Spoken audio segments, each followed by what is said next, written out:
Postoji preko 4 decenije. Visoka je 101 metar. Palata Beograd je i danas jedan od najprepoznatljivijih simbola prestonice Srbije.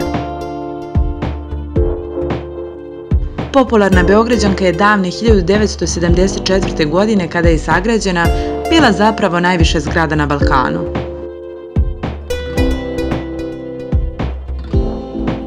Idejni projekat arhitekte Vranka Pešića sa ukupno 23 sprata u to vrijeme bio je pravo tehnološko čudo, a za Beograđanku se može reći da je zapravo preteča pametnih zgrada.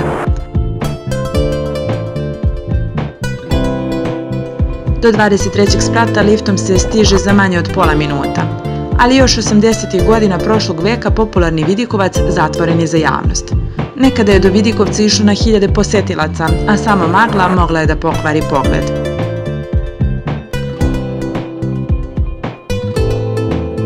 Nama danas jedino preostaje da se vratimo i da istražujemo neke druge krajeve Beograda i Srbije.